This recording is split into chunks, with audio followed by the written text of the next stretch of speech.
नमस्कार, मैं डॉक्टर कपिल गुप्ता। आज हम बात करेंगे डेंटल कैविटीज़ के बारे में, जो चुपचाप शुरू होती हैं और अंत में दांत को खोने तक ले जाती हैं। जो हमारा मुंह है, वो हमारे शरीर का डोरवे है। हमारे दांत वो गार्ड और रिसेप्शन है, जिनका स्मार्ट और स्ट्रांग होना बहुत ज़रूरी है। जो सबसे पहला अटैक दांतों की बीमारी पर होता है, वो डेंटल कैविटीज़ का ही होता है और अगर हमने इसे किसी तरह से बचा लिया, तो हमने अपना असली काम कर दिया। आज मैं आपको बताऊँगा कि ये क्यों होती हैं और अगर हो जाए तो इसका क्या उपचार है और अंत में आपको बताऊंगा कि इसको किस तरह से प्रिवेंट करा जा सकता है। अब आपके सवाल। कैविटी एक्चुअली में बैक्टीरिया का इन्फेक्शन है।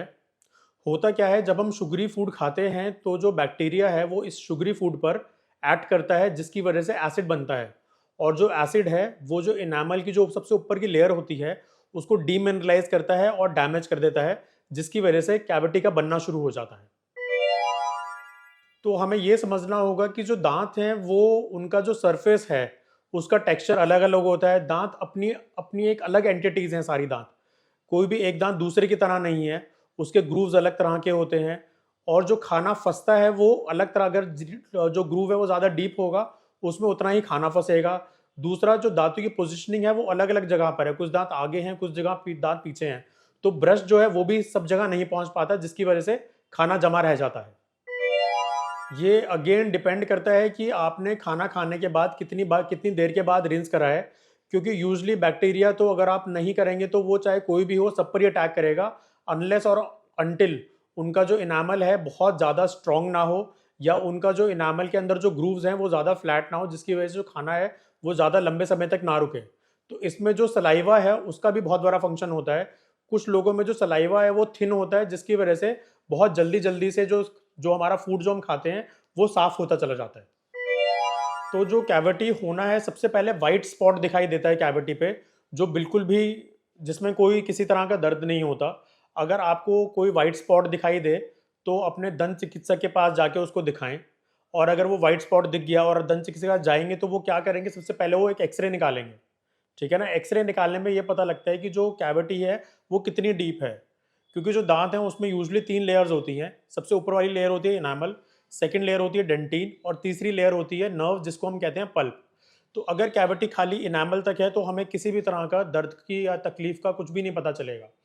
हमें तकलीफ तब पता चलती है जब जो कैविटी है वो बढ़ के डेंटिन तक पहुंचती है।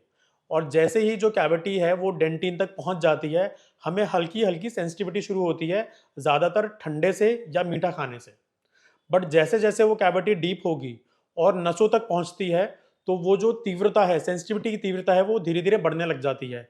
जैसे ही वो नर्व के जैसे ही बिल्कुल पास पहुंचती है या टच करती है, तो हमें ठंडे के साथ साथ गर्म चीज़ों में भी दर्द होना शुरू हो जाता है।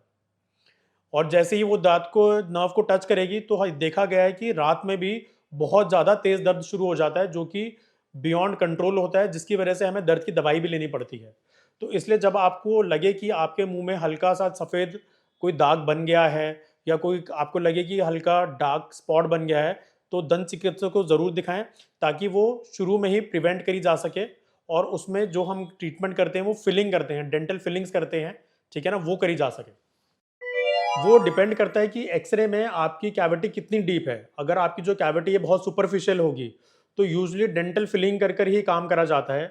अब जो डेंटल फिलिंग्स हैं वो दो तरह की होती हैं। एक तो आपने सुना होगा कि पहले के लोग चांदी भरवाते थे। तो चांदी हालांकि बहुत स्ट्रांग होती है, बट अब भरनी इसलिए बंद हो गई है, दो रीजंस की वजह से। एक तो वो दांतों के रंग की नहीं होती, काला दिखता है बहुत ज़्यादा। दूसरा, उसमें से मर्करी लीच आउट होती है जो कि शरीर को नुकसान करती है और एनवायरनमेंट को भी नुकसान करती है। तो इसलिए टूथ कलर्ड फिलिंग करी जाती है, ताकि वो पता ही ना चले कि आपकी फिलिंग्स की आपका दांत में फिलिंग हुई है कि नहीं हुई है। और अगर वो बहुत ज़्यादा डीप है, नस के थोड़ा क्लोज पहुंच गई है, तो पहले टेम्परेरी फिलिंग करके दी जाती है, देखने के लिए कि कहीं वो दर्द तो नहीं बन रहा है। और अगर दर्द नहीं बनता है तो उसको फिर नेक्स्ट सिटिंग में परमानेंट फिलिंग कर दी जाती है उसमें। यूजली जो फिलिंग्स हैं वो दो तीन तरह की आती हैं। एक तो डेंटल सीमेंट्स होते हैं जिसको हम ग्लास आइनोमर फिलिंग कहते हैं। दूसरा कॉम्पोजिट्स होते हैं। जो डेंटल ग्लास आइनोमर्स होते हैं वो डेंटल सीमेंट्स होते हैं, जो कि हम नॉर्मली मिक्स करके दांतों में लगा देते हैं। बट इसका जो डिसएडवांटेज ये रहता है कि ये over a period of time अपने आप हटने लग जाती हैं सलाइवरी एक्शन की वजह से। वेयर एज जो कॉम्पोजिट फिलिंग्स हैं, जिनको हम लेजर फिलिंग्स भी कहते हैं, ये काफ़ी स्ट्रॉन्ग होती हैं और ये लॉन्ग लास्टिंग भी होती हैं। अगर आपको एक बारी हमने डेंटल फिलिंग कर दी है तो आपको इस बात का ध्यान रखना है कि बार बार चिपचिपा खाना नहीं खाना, क्योंकि अगर आप बार बार चिपचिपा खाना खाएंगे तो डेंटल फिलिंग निकलने के चांसेस रहते हैं। लेकिन इससे घबराने की ज़रूरत नहीं है। अगर किसी वजह से डेंटल फिलिंग निकल जाती है तो वो दोबारा से हो भी जाती है। बट मेक श्योर कि जब भी आप चिपकने वाला खाना खाएं या कोई एसिड वाली कोई ड्रिंक, कोल्ड ड्रिंक्स वगैरह पिएं, चाय कॉफ़ी पिएं, तो थोड़ी देर के बाद रिंस ज़रूर कर लें, ताकि वहाँ पर कोई भी खाना रुका ना रहे और बैक्टीरियल एक्शन को हम डिले कर सकें। ये तभी होता है कि अगर हम इग्नोर कर दें। अगर हम इस चीज़ को इग्नोर कर देते हैं तो क्या होता है कि ये हमें एक तो शारीरिक पेन भी देता है, दूसरा हमें फाइनेंशियली भी कंस्ट्रेंट देता है, क्योंकि खर्चा भी होता है इसमें। अगर हम शुरू में प्रिवेंटिव स्टेज पर आ जाएंगे तो फिलिंग से ही काम चल जाएगा।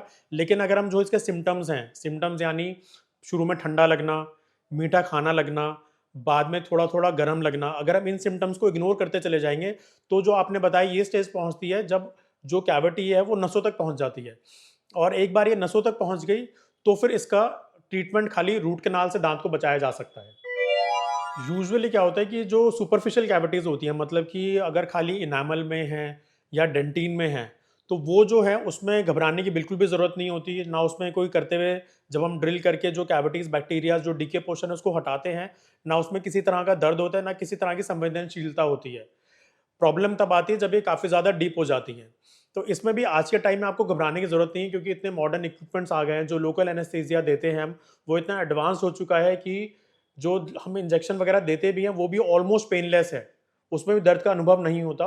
और एक बार हमने एनेस्थीसिया दे दिया तो जो रूट कैनाल होती है वो भी बिल्कुल पेनलेस तरीके से हो जाती है, क्योंकि आजकल काफ़ी मॉडर्न इक्विपमेंट्स आ गए हैं इस चीज़ को ठीक करने के लिए। ये सवाल आपने बहुत अच्छा करा, क्योंकि मेरी खुद की हमेशा ये कोशिश रहती है कि prevention is always better than cure.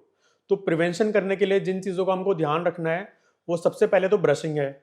Brushing हमें दिन में 2 बार करनी है, एक तो सुबह उठने के बाद और एक रात को सोने से पहले। और इस बात का ध्यान रखना है कि जो हमारा टूथपेस्ट है वो फ्लोरिडेटेड हो।